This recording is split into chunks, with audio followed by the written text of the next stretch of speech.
Friends, welcome back to my channel. നമുക്ക് വീട്ടിൽ നല്ല സിൽക്കി ആൻഡ് സ്മൂത്ത് ആയിട്ട് ഫ്രിസ് ഫ്രീ ആയിട്ടുള്ള ഹെയർ കിട്ടിയാൽ എങ്ങനെ ഇരിക്കും. ഇന്ന് അതിനെക്കുറിച്ചുള്ള ഒരു വീഡിയോ ആയിട്ടാണ് ഇന്ന് വന്നിരിക്കുന്നത്. നാച്ചുറൽ ഇൻഗ്രീഡിയൻസ് ഉപയോഗിച്ച് നമുക്ക് എങ്ങനെയാണ് വീട്ടിൽ തന്നെ കെരാറ്റിൻ ട്രീറ്റ്മെന്റ് ചെയ്തെടുക്കാനെ പറ്റിയുള്ള ഒരു വീഡിയോ ആണ്.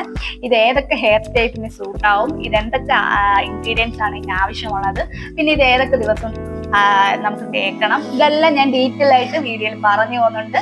അപ്പൊ നിങ്ങൾ വീഡിയോ സ്കിപ്പ് ചെയ്യാൻ ലാസ്റ്റ് വരെ കാണാൻ ശ്രമിക്കുക. അതുപോലെ വീഡിയോയിലോട്ട് പോകുന്നതിന് മുമ്പേ എന്റെ ചാനൽ ഇതുവരെ സബ്സ്ക്രൈബ് ചെയ്യാത്തതുണ്ടെങ്കിൽ ഇതുപോലുള്ള പുതിയ വീഡിയോസിനായിട്ട് ഒന്ന് സബ്സ്ക്രൈബ് ചെയ്ത് സപ്പോർട്ട് ചെയ്യുക.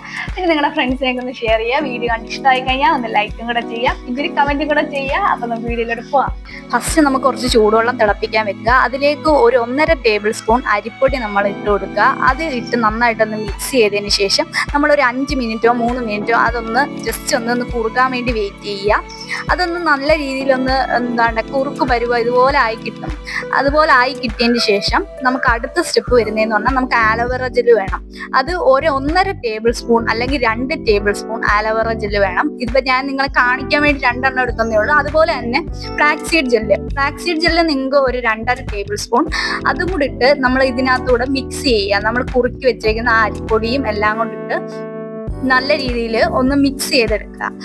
കുറച്ച് താമസം എടുക്കും നല്ല രീതിയിൽ ഒന്ന് മിക്സ് ആവാൻ വേണ്ടി. നമ്മളൊന്ന് വെയിറ്റ് ചെയ്ത് നല്ല രീതിയിൽ ഇതുപോലെ ഒന്ന് സെറ്റ് ആക്കി എടുത്തതിന് ശേഷം നമ്മൾ അതിനകത്തൂടെ ആലോവേറ ജെല്ലും കൂടെ മിക്സ് ചെയ്ത് അതും നല്ല രീതിയിൽ ഒന്ന് മിക്സ് ചെയ്തതിന് ശേഷം നമ്മൾ കുറച്ച് കോക്കനട്ട് ഓയിലും കൂടെ മിക്സ് ചെയ്യുക. കോക്കനട്ട് ഓയിൽ അളവെന്ന് പറയുമ്പോൾ ഒരു 1/2 ടീസ്പൂണോളം അളവിൽ നിങ്ങൾ ഒഴിച്ചാൽ മതി. അതുപോലെ തന്നെ നമ്മുടെ തേൻ ഒരു 1.5 ടേബിൾ സ്പൂണോ 1 ടേബിൾ സ്പൂണോ നമുക്ക് ആഡ് ചെയ്യാം. പിന്നെ ഇത് നിങ്ങൾക്ക് ഓപ്ഷനിലാണ്. വൈറ്റമിൻ ഇയുടെ ക്യാപ്സ്യൂൾ അതും കൂടെ വേണമെങ്കിൽ ഒന്ന് പൊട്ടിച്ചൊഴിക്കാം. ഇത് നമുക്ക് ഹെയർ ഗ്രോത്തിനും കൂടെ വേണ്ടിയിട്ടുള്ള ഒരു പാക്കാണ്. അപ്പൊ ഞാൻ ഒരു വൈറ്റമിൻ ഇയുടെ ക്യാപ്സ്യൂളും കൂടെ പൊട്ടിച്ചൊഴിക്കുന്നുണ്ട്. നിങ്ങൾക്ക് വേണ്ടെങ്കിൽ നിങ്ങൾക്ക് സ്കിപ്പ് ചെയ്യാം.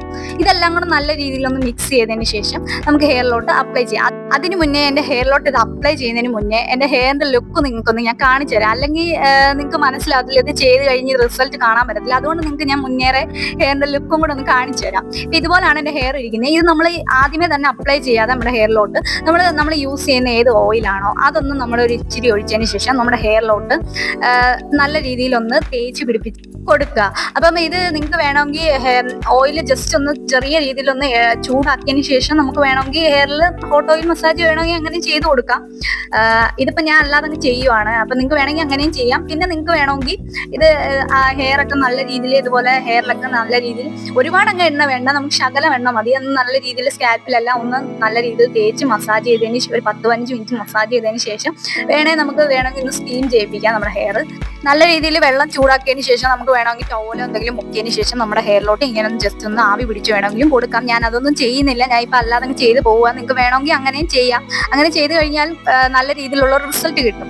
അപ്പം ഇത് നല്ല രീതിയിൽ മസാജ് ചെയ്തതിന് ശേഷം നമുക്കിത് ഹെയറിലോട്ട് അപ്ലൈ ചെയ്യാം. അപ്ലൈ ചെയ്യുന്നതിന് മുന്നേ നമ്മുടെ ഹെയറിൽ നല്ല കെട്ടും കാര്യങ്ങളും ഒക്കെ ഞാനത് നേരത്തെ പറയാൻ മറന്നുപോയി. നമ്മൾ ഹെയർ ഓയിൽ തേക്കുന്നതിന് മുമ്പേ കെട്ടും കാര്യങ്ങളൊക്കെ കളയണം. അതുപോലെ നമ്മുടെ ഹെയർ ഓയിൽ തേച്ച് മസാജ് ചെയ്തതിന് ശേഷവും നമ്മുടെ ഹെയറിലെ കെട്ടും കാര്യങ്ങളൊക്കെ കളഞ്ഞ് നല്ല ചീപ്പി വൃത്തിയാക്കിയതിന് ശേഷം നമ്മളിത് സ്കാൽപ്പിൽ ആദ്യം അപ്ലൈ ചെയ്യാം. നിങ്ങൾക്ക് വേണമെങ്കിൽ സ്കാൽപ്പിന്റെ കൂടെ തന്നെ ഹെയറിലും അപ്ലൈ ചെയ്യാം. സ്കാൽപ്പ് ചെയ്തിട്ട് ഹെയർ ചെയ്യുന്നതാണ് കുറച്ചുകൂടെ ബെറ്റർ. അപ്പൊ നിങ്ങൾക്ക് ഏതാണോ ഇതായിട്ട് തോന്നുന്നത് അതുപോലെ നിങ്ങൾ ചെയ്യുക. ആദ്യം ഞാൻ സ്കാൽപ്പിലെല്ലാം നല്ല രീതിയിൽ ഇതുപോലെ തേച്ച് കൊടുത്തതിന് ശേഷം ഓരോയിലെ കുട്ടി സെക്ഷൻ ആയിട്ട് ഇങ്ങനെ ഇച്ചിരിച്ച് മുടി എടുത്തതിന് ശേഷം ഹെയറിന്റെ ലെങ്ത് വരെയും ഇങ്ങനെ തേച്ച് അതായത് നമ്മൾ ഇച്ചിരി ഒന്ന് വലിച്ച് ഒന്ന് തേച്ച് കൊടുക്കുക. വലിച്ചു കൊടുക്കുമ്പോൾ നമ്മുടെ മുടി നല്ല രീതിയിൽ ഒന്ന് സ്ട്രൈറ്റ് ആയി കിട്ടും. അതിനുവേണ്ടി അങ്ങനെ ഒരുപാട് ഇട്ടും നമ്മൾ വലിക്കണ്ട. ചെറിയ രീതിയിൽ ചെറിയ രീതിയിലൊന്ന് വലിച്ചു കൊടുത്താൽ മതി. ഇങ്ങനെ ചെയ്യുമ്പോൾ നമ്മുടെ ഹെയറിലെ ആ ഒരു മടക്കും കാര്യങ്ങളൊക്കെ ഒന്ന് നൂരും, ഒന്ന് സ്ട്രെയിറ്റ് ആവും. അതിനു വേണ്ടിയാണ് നമ്മൾ അങ്ങനെ ഒന്ന് വലിച്ച് ചെറുതായിട്ട് ഇതുപോലെ ചെയ്ത് ക്രീം പുരട്ടി കൊടുക്കുന്നത്. അപ്പൊ നിങ്ങൾ ഇത് ഹെയറിന്റെ ലെങ്ത് വരെ ഫുള്ളായിട്ട് നിങ്ങൾ അപ്ലൈ ചെയ്യാൻ ശ്രമിക്കുക. പിന്നെ കുറച്ച് ക്ഷമിച്ചാൽ നമുക്ക് എല്ലായിടത്തും ഇത് ചെയ്യാം. ഇച്ചിരി ക്ഷമ വേണം. കുറെയൊക്കെ ആകുമ്പോൾ നമ്മൾ ഇതിങ്ങനെ തേച്ച് ഇങ്ങനെ നീട്ടിയിട്ട് വരുമ്പോൾ നമുക്ക് കുറച്ചങ്ങ് മടുക്കും. പിന്നെ നമുക്ക് എങ്ങനെയെങ്കിലുമൊക്കെ നമ്മളങ്ങ് ആക്കി കൂട്ടാ. അതുപോലെ ചെയ്യാൻ നിൽക്കാതെ നിങ്ങൾ കുറച്ച് ക്ഷമിച്ച് ഇതുപോലെ ചെയ്ത് കൊടുക്കുക.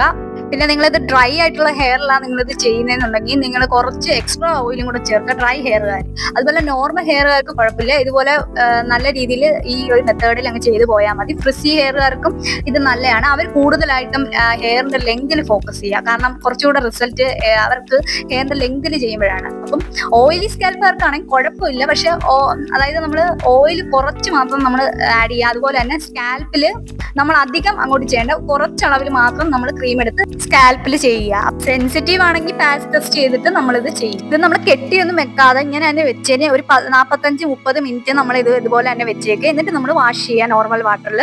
അപ്പം ഇത് എൻ്റെ ഫൈനൽ ലുക്കാണ് ഹെയർ വാഷ് ചെയ്തതിന് ശേഷമുള്ളത്.